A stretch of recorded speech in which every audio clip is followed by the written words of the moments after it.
Right. To see your cadet go for the first time, to pass his solo check, fly solo, and then land back safely. And even the instructors are a little tensed and waiting for their solos to come and land.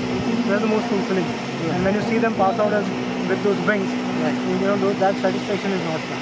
That is, of course. So you cannot be extremely strict. So depends on what the situation is. If he's putting the aeroplane in a situation which is dangerous, which can take his life, in that case, we scream in the cockpit, we shout. There's a lot of shouting which happens, so that he understands the seriousness. It's not sitting beside him.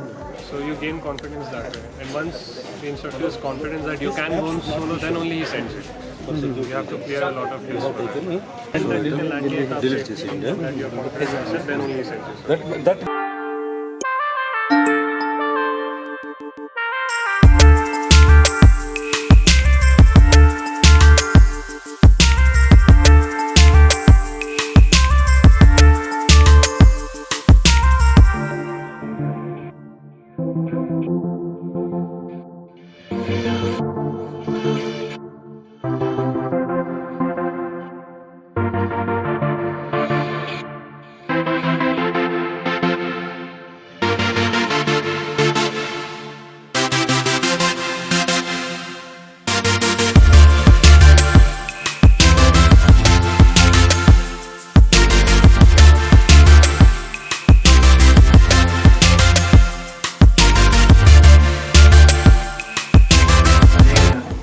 (5,200 acres. On north of us, around 2,000 acres of our land is on lease, has been given to DRDO for a confidential project. The perimeter of the academy is one of the largest in the Indian Air Force. It is around 38.5 kilometers. It's a self-contained township. You all understand, you must have taken the long journey to come over here, and hardly any population outside.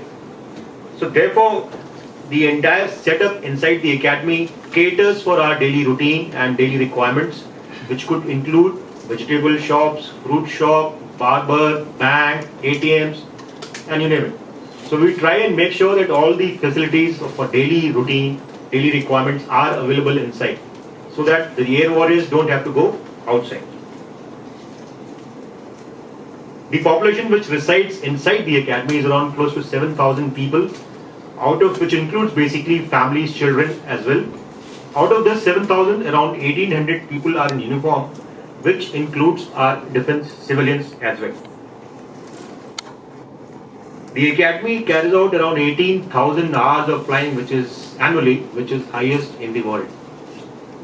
The work of the entire academy, starting from the commandant, who is a 3-star officer, down to a class 4 employee, revolves around passing out of around 250 to 400 cadets per year.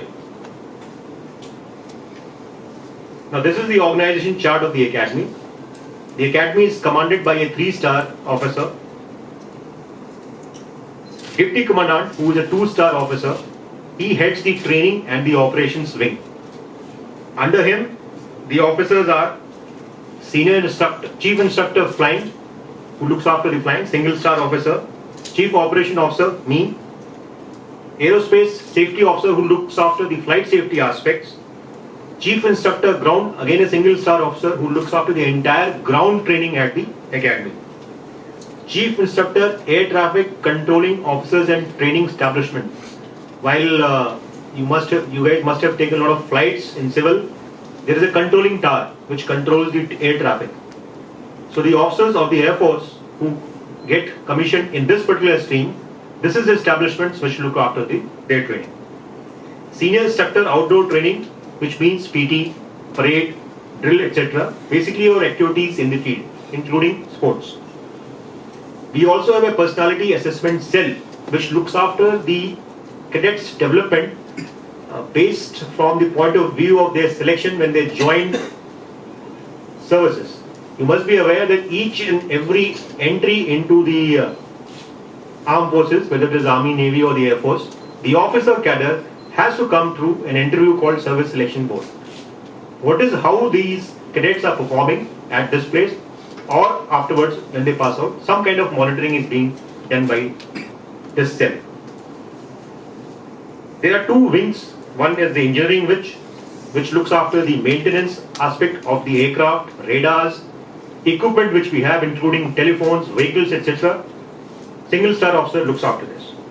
Then of course the HR issues are looked after by the administrative wing, which is called as a Chief Administrative Officer. In addition to these three major wings, we have 6 small units which look after the various functions. First is an air traffic services radar. Radar, you all understand, is provides surveillance for the flying aircraft. Aircraft Technical Training Squadron, it looks after providing training on the aircraft which we are flying. Prior to commencement of flying on any aircraft, each pilot is supposed to understand that aircraft fully.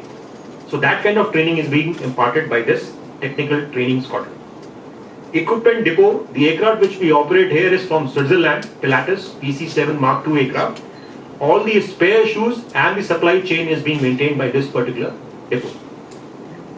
Since large population is staying inside, we have a full-fledged hospital, around 54-bed hospital, and we also have some specialists available. A dental center to make sure that we smile, and aeromedical training center. You must be aware that when the pilot is airborne, we are not standing on the ground and we are not used to the usual force of one gravity, which we call as 1G, which all of us are right now being subjected.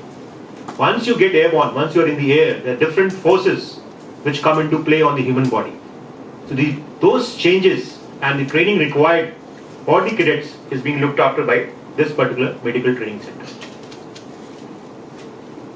This is the strength of the trainees for the last around 5 years, around 7 to 8 years. You can see in spring term 2015, somewhere in the center, we have touched a high of 33.4% for the women. There are no set vacancies as far as the men and women are concerned. All the vacancies are open. It purely depends on the number of women or the men applying and getting selected.